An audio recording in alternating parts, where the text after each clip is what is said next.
I'm Wonderbeard the Pirate, here to give you tips and all kinds of advice on how to handle trash and junk, making them into something of a joy and a treasure, and to be appreciated thoroughly. I'm Wonderbeard the Pirate, There's a lady, she's sure. All that glitters is gold, and she's buying a stairway to heaven. When she gets there, she knows if the stores are all closed. If the store, she can get what she came for. Ooh, makes me wonder. Ooh, makes me wonder. And she's buying a stairway to heaven. Dun dun dun. Oh, hi folks, it's me again, Wonderbeard the Pirate, giving you a Led Zepp welcome. It's nighttime, as you can see here in beautiful Quezon City, Philippines. Pero nighttime, daytime, we are here to give you wonderful vlogs about junk and trash to be turned into something to be appreciated. Okay, fine. I'm Wonderbeard the Pirate. How do you do? I do it well. As usual, we start from the beginning because we can start from the end. Okay? Hey, we got lots of trash that came in today, and I got them all from the Magbobote. Some were cheap and some were not very cheap, pero at least I'm not cheap. My beard is not cheap, my hair is long, and I'm not cheap, okay? So like what? Okay, look at this, no? This came from the Magbobote, the junk man, okay? Gave me this 1, 2, and 3. What are these? Of course, these are known as spinners. You play with them. Kids, no? There are ball bearings inside, you see that? To help make the thing spin, kaya nga spinner. So you hold this like that, then you spin. Yeah, you spin it. Okay, this one will also spin. Yun, okay? And this one is kind of rusted, kaya it spins slowly and difficultly. Okay, now, exactly why were these in the Magbobote, in the Cariton? Why were they there? Well, your guess is as good as mine. Kasi luma na. Luma na siya. It's no longer uso, no longer trending. So the kid decided to throw this away or to sell them to the Magbobote. Okay? Actually, you can learn how to play this if you are patient. You know, you spin it like that, and then you move it around your fingers, using gravity as your friend. And of course, you can be an expert in this. I hope there are some YouTube sites where they show these spinners and people in action as they spin this. That is, if this is international. I haven't checked, Okay? So, I will try to keep this as a collection. Pag dumami na, I will sell this set. That's my style. Okay? Now, what else? A Wondermate private message me. Sabi, Wonderbeard, may pera ba sa basura? What do you mean? Meron bang binibenta siya ng mga lumang bills from the Magbobote? The answer is yes. They always do that. They come to me and they show their old bills, old coins, lahat old, kahit old people. Okay? So, I'll show you an example, no? We have this one, this 100 peso bill. You see that? Then we see this Mabini and Bonifacio in front. Am I correct? Yes. Then we have this Mabini again in a 1 peso bill. Bihira, di ba? Usually si Dr. Rizal. But this is Mabini in front of the 1 peso bill, which looks like a $1 bill, di ba? 1960s time of President Marcos. We have this 5 peso bill, you see? And finally, we have another 5 peso bill with an overprint. When you say overprint, may nakatatak sa pera, which makes it even more valuable. Okay? So, you're saying, Wonderbeard, bakit nasa Magbobote? Bakit nasa kanya? Kasi nga, all these bills are expired, and they're no longer accepted as currency. They were demonetized. No more. You go to the store, you buy a cup of coffee or what, you can't use this, they will laugh at you. Say, no, we can't accept it kasi it's already not legal tender. You have to use the real money, yung mga present pera ngayon. And speaking about pera, I'm still looking for the 20 peso coin which I don't have. I saw it once, only once, but I never saw it again. I hope somebody could tell me where I can buy this. Sa bangko raw meron. See? I'll try my best. Okay? Very good. Now, before cell phones, what did they have? That's a good question. Before cell phones, what did they have? All right, I'll tell you. Before there were cell phones, they had the cordless phone. Okay? Cordless phone. Walang cord yung phone. Okay? And I happen to have here a sample of the cordless phone, which I got again from the junk man. Okay? And here it is. I'm bringing it up. Okay, there it is, folks. There you go. Yeah, you see that? This is see the antenna? This is a cordless phone. Imagine that. Wala siyang cord. And it's self-powered. Kaya needs no batteries, but you have to plug it in. Am I right ba? Am I wrong? No, you don't plug it in because this is rechargeable. Ayun, this is rechargeable. You remove this like this. Ayan, yan ang battery packs. Okay? I think even this one is rechargeable. Okay? Yes, of course. And there's a battery somewhere inside. I haven't found it yet. Okay? Now, what is a cordless phone? Allow me to explain. It's like this, no? Let's say the phone rings. And the telephone is in the dining room or the sala set. Okay? And your dad's in bed. So you have to get the phone, go all the way to Dad and say, Dad, telephone for you. So Dad gets up, then goes all the way to the sala set, dining room, and hello, wrong number pala. Okay? Yan. So, what if it's easier? What if it is more convenient? Kaya inimbento yung cordless phone by SONY Corporation. Okay?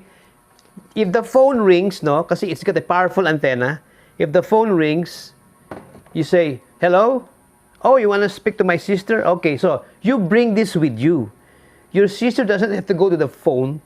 The phone will come to her.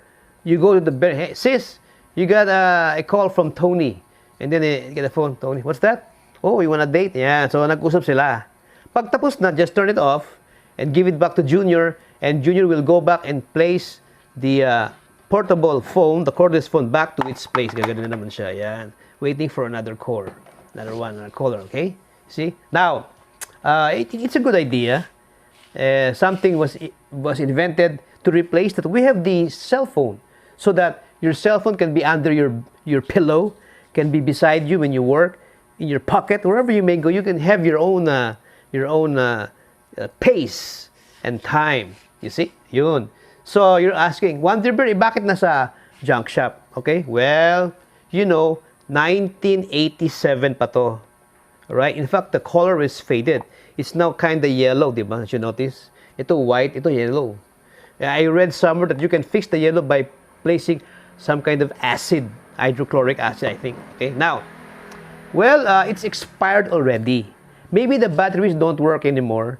Maybe it does not charge anymore. And maybe it was replaced by the cell phone. You see? So these are now good as collector's items. And I bought it for about $50. I bought it so I could place it as part of my collection of expired cell phones. I could display them. Now, can you reactivate them? I don't know. I will update you about this. Okay? Very good. Boom. Okay, we're back to discuss. Now, we are now in our Horseshoe Department. Now, remember, Horseshoe will give you luck. Now, a Wondermate private message me. Yung bang, Wonderbird, paano ko malalaman? How do I know if the Horseshoe is working? Diba? You hang it. Sabi ko, it will give good fortune, diba? So, there's no problem. You hang it and you observe it. Or observe yourself and your surroundings. For example, you hang it on your door on a Monday. And then, Monday to Monday, 7 days, you count your blessings. You try to find out if things went okay for you. Good fortune. Yung bang, you've got good relations with your parents, may peace of mind ka, walang nag-away sa'yo, and in school you're doing okay, making money. If you see that, it means that the horseshoe is working. And the more horseshoes you put, the better your chances for good fortune. Okay? So I hope you got that right, Wondermates, about this horseshoe that will give you great fortune. Okay, folks, and wonder mates of the world, we come now to our main vlog. Okay, now this happened again this morning. I was in my house in beautiful Quezon City, and then this magbobote knocked on my gate. He said, "Sir, sir, sir." So I went outside and I said, "Ano yan? Sir, you want exercise bicycle?" Sabi ko, exercise bicycle? You mean Exerbike? Opo, yun nga, he said. So I went out and I saw on his cart an exercise bicycle that was there. I said, "Oh." So, syempre, I thought it's busted.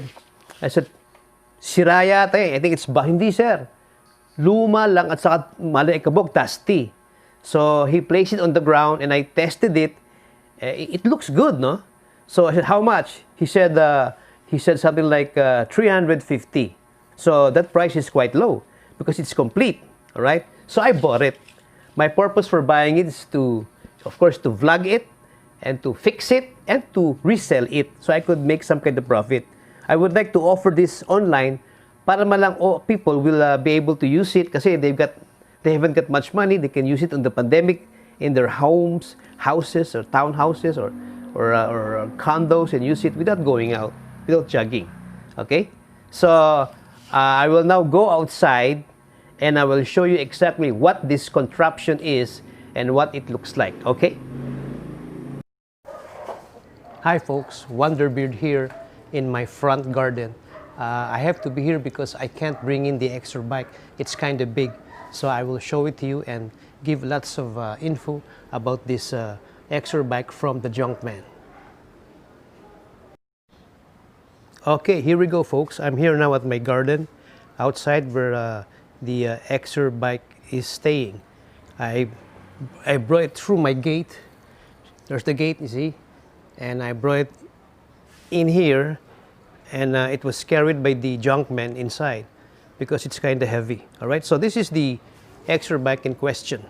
As you see, it's a simple kind with no other gadgets or moving parts. Okay, so first its brand is Time Sports. That's the brand, folks. You see, it rests on those two legs that you see, 1, 2, and there's some rubber there so it won't roll away. Got it? Fine. Then we have the seat. The seat wobbles a bit. It's kind of dusty all around because it proves that this hasn't been used for quite some time. Then we have the adjuster over here. You see it? This is the adjuster to adjust the upness and downness depending on how big or small you are or how short. Right. Like I said, it's kind of dusty because it hasn't been used for quite some time. All right. Then you don't see the moving or rotating wheel because the wheel is inside this here contraption. You see? Oh, it's made of plastic. I thought it was made of metal. Okay. The pedals are intact, 1 and 2, where you can slip your feet inside. You see? Velcro. It's also Velcro, so when you can place your feet, no matter how big or small, it's gonna fit you, and you don't slip away. Okay. You can see some rust over there. You see? Which means that this one was placed in some kind of moisture place, like an air-conditioned room.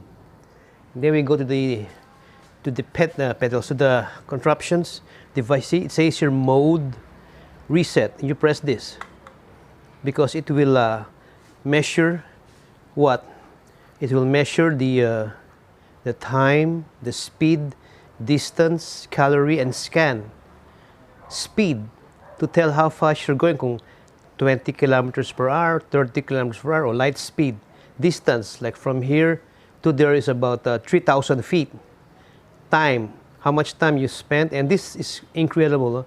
CAL refers to calories, which means how much calories you have burned. Well, that's quite useful, because what's the point of exercising when you don't know how many calories you burned? If you burned about 5,000 calories, that's good enough, because it means that the fat in your body has melted away, especially around your waistline. Scan, I don't know what it means. If you will scan something or what, I don't know. Anyway, I press it, nothing happens. There's probably a battery compartment on the bottom part where I can place the batteries. Okay, the handlebars are okay. They're placed that way so that you can rest your arms like that, and not too difficult. You know, rest your arms like that. Magkabilaan. You see, right? It's made of foam rubber, so that you'll have an easier time for the grip. Safe for kids. Now, this is the most interesting part. Here we see a plus and minus sign. You can move it that way or this way. Okay, what's that? If you place it on the plus, okay, plus, it tightens, no? It's a bit tightening. Oh, it's tightened already. And let's see what's the effect on the pedals. Oh, it won't move. So you place it on the minus, here minus,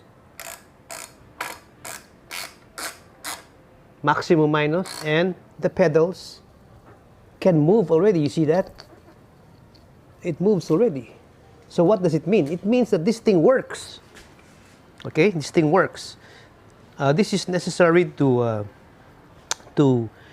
give your feet the proper pressure.